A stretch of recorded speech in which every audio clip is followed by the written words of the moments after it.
Oleh karena itu Sang Buddha pernah mengatakan kepada para muridnya, "Dwe me bhikkhave dhamma sukha lokang palenti.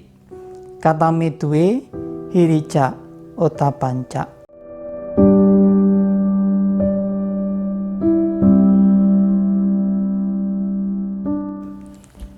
Namo Buddhaya Soti Hotu.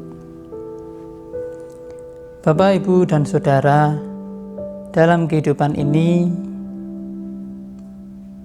kebaikan dan keburukan biasanya dilewati oleh setiap manusia.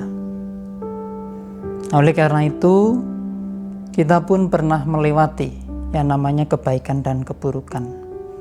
Tetapi orang bijak biasa mengajarkan yang harus kita latih, yang harus kita lakukan supaya menjadi keterampilan kita adalah perbuatan baik. Perbuatan baik ini juga diajarkan oleh Sang Buddha berkaitan dengan hiri dan otapa. Hiri dan otapa ini menjadi pelindung dunia. Hiri dan otapa ini disebut juga pelindung dunia.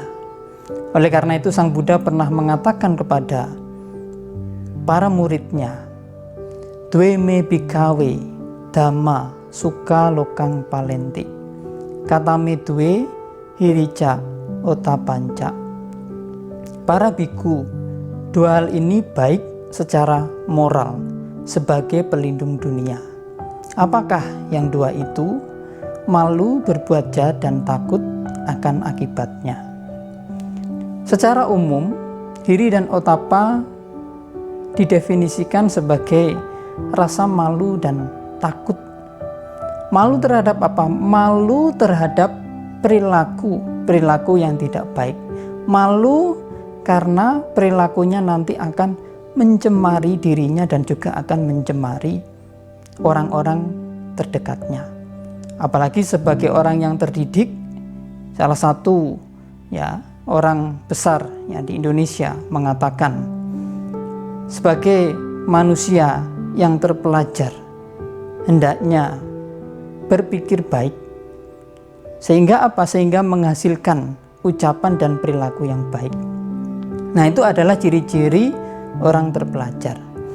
Nah, Bapak, Ibu, dan Saudara, malu identik ke dalam, kita merenung ke dalam bahwa perbuatan buruk ini kalau saya lakukan maka akan menimbulkan rasa malu.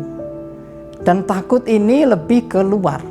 Kalau perbuatan buruk ini saya lakukan, maka nanti akibatnya akan membuat saya pribadi pelaku keburukan akan menjadi ketakutan. Nah, oleh karena itu apa yang menyebabkan rasa malu dan rasa takut? Secara umum kita mengetahui bahwa perasaan malu dan rasa takut itu diakibatkan dari perbuatan yang tidak baik. Jadi perasaan malu, perasaan takut itu muncul karena perbuatan yang tidak baik. Siapapun yang mempunyai perbuatan tidak baik, bahkan hanya terlintas dalam pikirannya, dia akan mempunyai kegalauan batin. Batinnya akan terbelenggu karena apa? Merasa terganggu oleh perbuatan-perbuatan yang sudah dilakukan. Dan lebih celakanya lagi, perbuatan buruk ini juga bisa membuat kita malu. Ini adalah tingkatan dasar pemahaman hiri dan otapa. Jadi hiri dan otapa ini adalah dua dhamma yang bekerja, yang mampu melindungi dunia. Karena ketika setiap orang mampu memiliki rasa malu dan takut, maka dia akan berpikir tidak hanya satu kali, bahkan bisa 2 kali, 3 kali ketika mau melakukan perbuatan yang menyebabkan rasa malu dan takut. Bapak, Ibu, dan Saudara, memang dalam kehidupan ini tidak bisa dipungkiri, kita sebagai manusia sejak lahir juga sudah dididik bahwa kita harus mempunyai rasa malu. Tentunya rasa malu yang sudah dididik terhadap kita dalam nenek moyang kita tentunya berbeda dengan rasa malu yang diajarkan oleh Sang Buddha. Nah, untuk mencerna bagaimana hasil dari hiri dan otapa ini, saya akan mengutip salah satu dari cendekiawan Buddhis, yaitu Acarya Buddhaghosa. Acarya Buddhaghosa mengilustrasikan hiri dan otapa ini, hasil dari latihan ini akan mengakibatkan seseorang jijik dan takut. Ilustrasi tersebut, ya, hiri, rasa malu ini seperti sebatang besi. Salah satu ujungnya diolesi kotoran dan salah satu ujungnya dibakar. Rasa malu ini seperti saat kita mau memegang kotoran. Jadi saat kita mau memegang besi tersebut yang diolesi oleh kotoran. Nah, ini muncul rasa jijik, rasa tidak mau. Karena apa? Akibatnya kalau kita memegang kotoran, tentunya kita menjadi orang yang kotor. Kita menjadi orang yang bau karena memegang kotoran.